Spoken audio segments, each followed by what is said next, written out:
listen to what he said about Russia. Like, his comments there could really get us into trouble.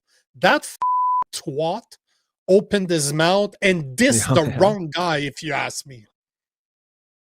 President Donald Trump is expected to speak to Russian President Vladimir Putin tomorrow, along with Ukrainian President Volodymyr Zelenskyy separately. You just met with Zelenskyy for the first time face-to-face.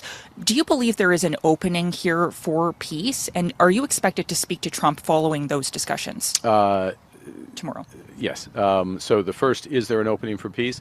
I'll just say absolutely clearly that President Zelenskyy has made it very clear that he is open for peace. He agreed to an unconditional, America put on the table a 30-day unconditional ceasefire proposal. Ukraine agreed, the coalition of the willing, of which Canada is a member. We backed it. President Zelenskyy responded to the opportunity to meet face-to-face under President Erdogan's leadership, meet face-to-face with President Putin in Istanbul. He went to Istanbul, again, in a search for peace. So he's demonstrating the willingness to do that. He absolutely has our backing. There is a path for peace. The obstacle to peace is Putin. The reason we have a war is Putin. The obstacle for peace is very clearly President Putin and Russia's aggression. And President Trump's further engagement with President Putin directly is welcome. Independent of these discussions, I'm sure I will be speaking with the president in the future. Yes. Do you have a call scheduled with him tomorrow? I don't have one scheduled. I don't have a call scheduled with the president tomorrow. I'm seeing the vice president today. It's enough. It's enough. I mean, that's enough for me for the moment. Thank you. So he basically said that Russia's the problem, that Zelenskyy has agreed to everything.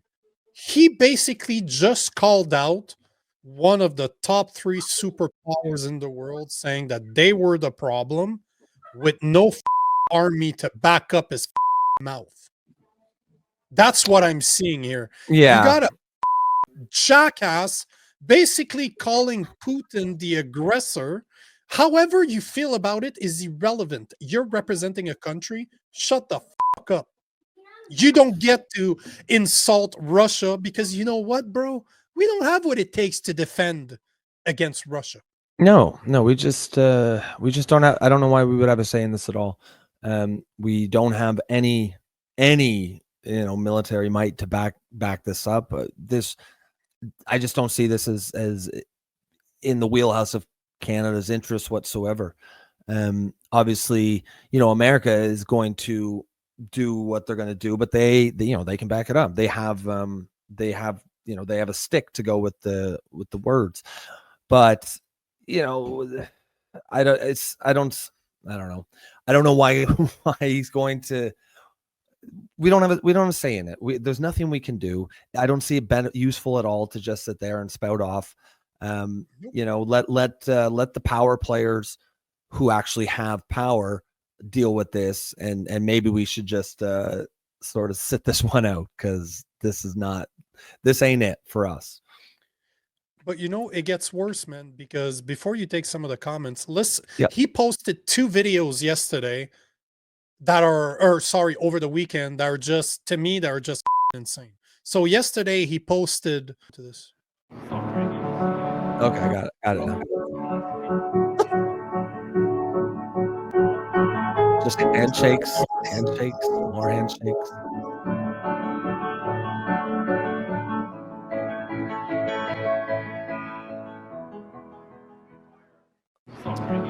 But listen to this. Hold on. So he shared this, and then obviously during the same meeting, he actually did speak. So it wasn't just handshakes and little cryy music or little emotional music. He actually had something. He actually had a conversation with him, and he said something that bothers the shit out of me, because that grifter has no reasons to be here. But here is what Carney said about the G7 next month that is taking place in Alberta. And one last point, I very much look forward to welcoming the President to Canada in less than a month for the G7 summit. Thank you. Thanks. And one. Why is he coming to the G7? Why is the grifter? Why is the grifter that is Zelenskyy, that's been literally, he's gone like $175 billion between the US and Canada over the past couple of years? Why is he at the G7? Is he part of the G7? No. Why the is he there? Is he just here to beg for more money? Like, why are we doing this? Why are we catering to grifters? Why are we saying to Russia that they're the aggressor when we have no way to back up what we're saying? Like, he could have shut the hell up, keep it to himself, don't care. You know what? That's what you believe? Okay, cool, fine. You believe that he's the aggressor? No problem. Shut the fuck up about it. Is there something you can do about it? No. Shut the fuck up. Do you have a role to play in this? No. Shut the fuck up. Plain and simple. Why are we poking the Russian bear when we have literally no army to defend ourselves? And is the US going to fight our battles again? Is that basically what I'm saying? Essentially, I think that's what it is. Yeah.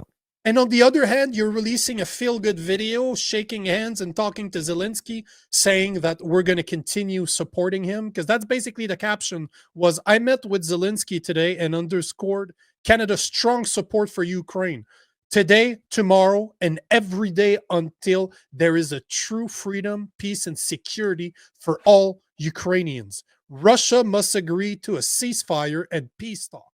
Nothing about Ukraine without Ukraine. Why are we getting involved when we have no military? I don't know. We have no power. Shut the fuck up, midget, and let's move the fuck on. Why are we pissing off Russian for no reason?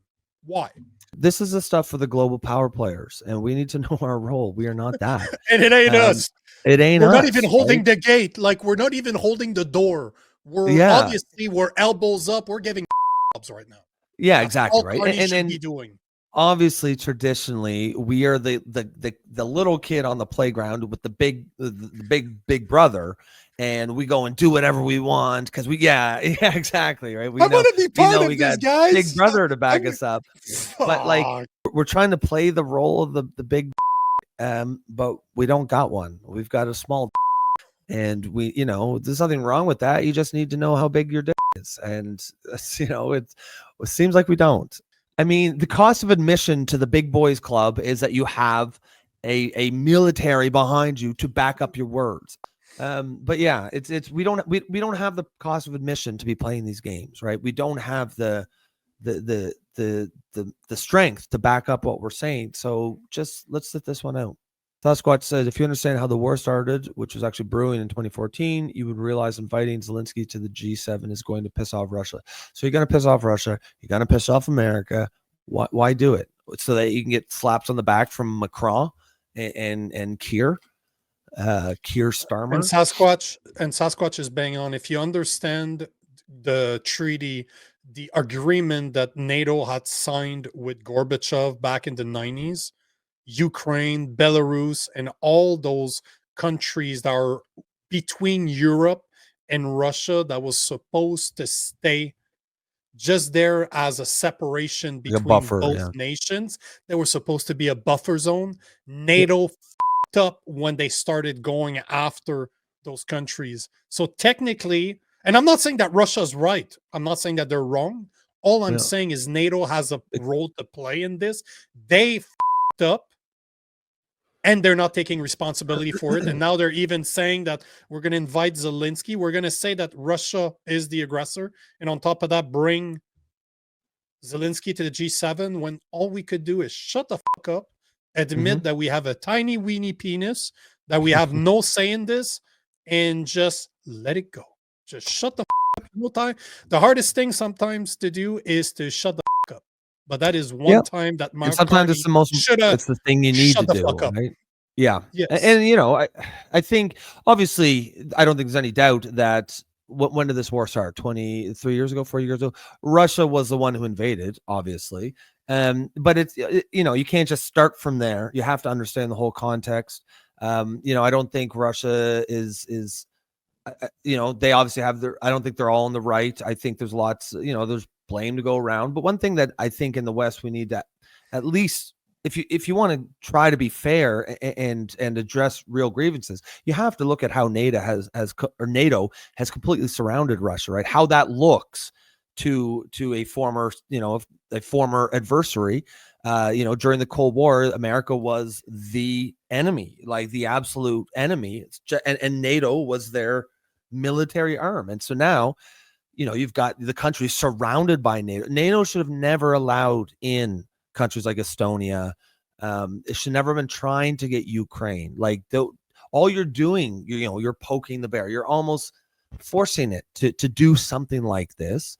And it's hard not to believe that that's not the reason. Like NATO as an organization is a giant hammer looking for a nail, right? After the end of the Cold War, there was no need for it anymore. And of course, as you know, bureaucracies, once they get put into place and get big and powerful, they all enter a sort of self protective mode. If they feel they're at threat, whether it's a physical threat or a political threat because their funding might be cut, they're going to make sure that there's going to protect themselves. And what better way to protect yourself if you're NATO than to have this kind of thing happening? So you poke Russia, hoping that they will retaliate, which they did.